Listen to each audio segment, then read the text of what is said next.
बसंत पंचमी 2024।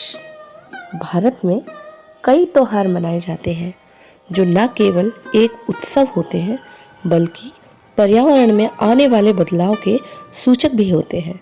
हिंदी पंचांग की तिथियां अपने साथ मौसमी बदलाव का संकेत भी देती हैं जो कि पूर्णतः प्राकृतिक होते हैं। उन्हीं त्योहारों में से एक त्योहार बसंत पंचमी का है। बसंत पंचमी या श्री पंचमी एक हिंदू त्योहार है। इस दिन विद्या की देवी माता सरस्वती की पूजा की जाती है। यह पूजा पूर्वी भारत, पश्चिमोत्तर बांग्लादेश, नेपाल और अन्य कई राष्ट्रों में बड़े हर्ष और उल्लास के साथ मनाया जाता है।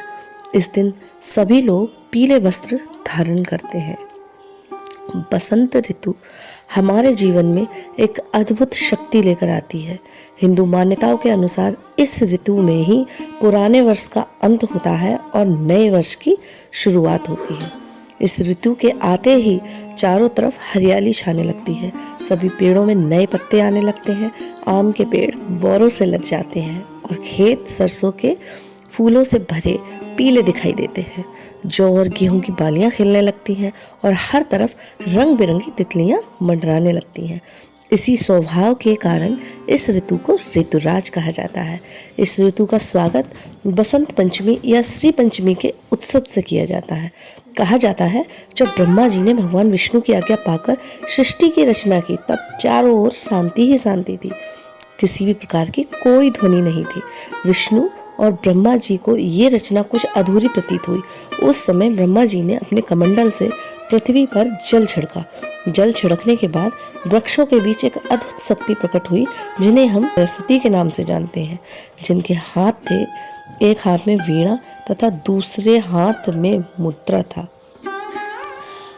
अन्य हाथ में वीणा तथा दूसरा हाथ वर मुद्रा में था।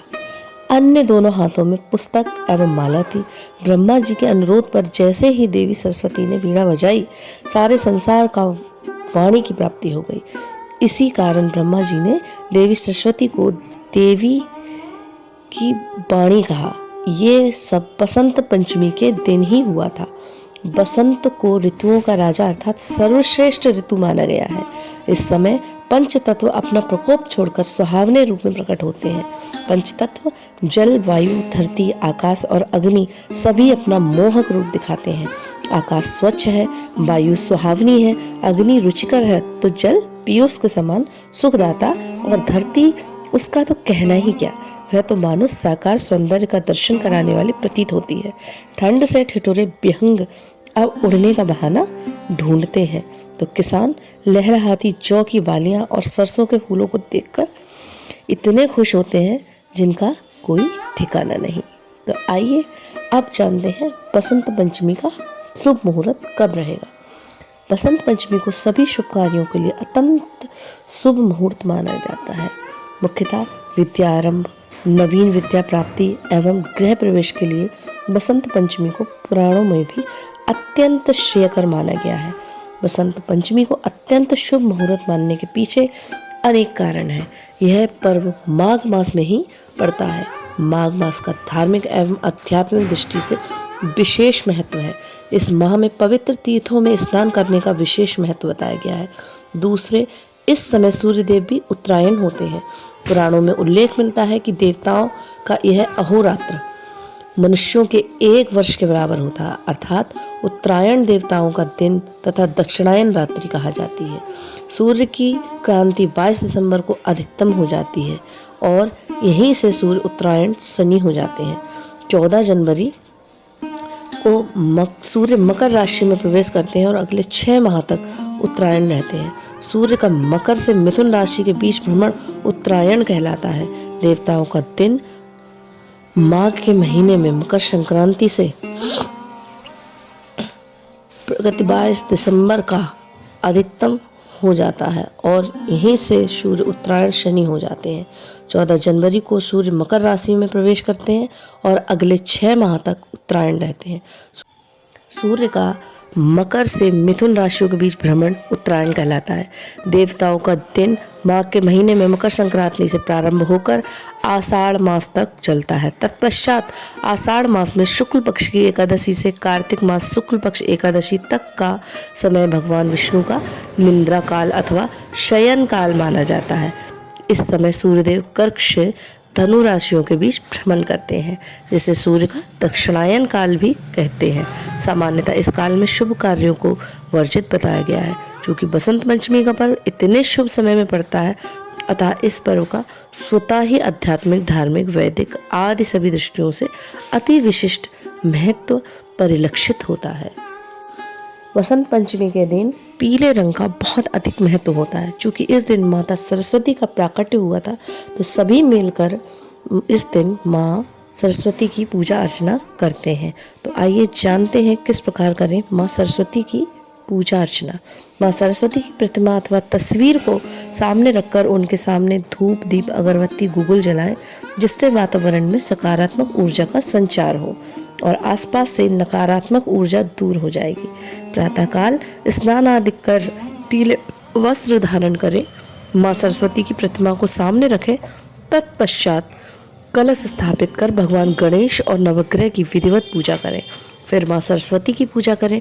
माँ की पूजा करते समय सबसे पहले उन्हें आचमन और स्नान कराएं। फिर माता का श्रृंगार कराएं। माता श्वेत वस्त्र धारण करती हैं, इसलिए उन्हें श्वेत वस्त्र पहनाएं। प्रसाद के रूप में खीर अथवा दूध से बनी मिठाइयाँ अर्पित करें। श्वेत फूल माता को अर्पण करें। कुछ क्षेत्रों में देवी की पूजा कर प्रतिमा को विसर्जित भी किया जाता है। विद्यार्थी माँ सरस्वती की पूजा कर गरीब बच्चों में कलम और पुस्तकों का दान करें। संगीत से जुड़े व्यक्ति अपने साज पर तिलक लगाकर माँ की आराधना करें व माँ को बांसुरी भेंट करें। इसके अतिरिक्त इस दिन हम सभी अपने अपने घर में जो ठाकुर जी उपस्थित हैं, उनकी भी विशेष पूजा करेंगे। तो आइए जानते हैं अपने घर में उपस्थित लड्डू गोपाल की सेवा बसंत पंचमी के दिन कैसे करें। अभी मैंने बताया कि इस दिन पीले रंग का बहुत महत्व होता है। तो इस दिन सबसे पहले अपने अपने लड्डू गोपाल को जल में हल्दी डालकर उनको स्नान कराएंगे, क्योंकि उस दिन पीले रंग का विशेष महत्व होता है। स्नान कराने के बाद ठाकुर जी को पीली पोशाक धारण कराइए। इस दिन हमारे ठाकुर जी पीले वस्त्र धारण करते हैं, तो उनको पीली पोशाक धारण करवाइए। और विशेष रूप से इस दिन से 40 दिन का होली उत्सव प्रारंभ हो जाता है। तो इस दिन से हमारे ठाकुर जी को सभी भक्त विशेष रूप से इस बात का ध्यान रखें कि इस दिन से ठाकुर जी को गुलाल के गल चप्पे लगना स्टार्ट हो जाता है। तो सभी लोग इस दिन पीले गुलाल को ठाकुर जी के गालों पर जरूर लगाएं और अगले 40 दिनों तक ये प्रतिदिन आरती से पहले करेंगे। आरती से पहले विशेष रूप से ठाकुर जी को सुबह शाम दोनों टाइम गुलाल अवश्य लगाएं। गुलाल लगाने के पश्चात ठाकुर जी की प्रतिदिन की तरह आरती करें। उसके बाद बसंत पंचमी के दिन ठाकुर जी को पीली खीर का भोग लगाया जाता है। यानी कि आप केसर डाल के खीर बना सकते हैं और उसका ठाकुर जी को भोग लगाइए। लेकिन बसंत पंचमी से लेकर अगली रंग पंचमी तक, यानी कि अगले 40 दिन तक अपने ठाकुर जी को गुलाल लगाना ना भूलें। ये ज़रूर करना है, सभी भक्तों को भूलना नहीं है।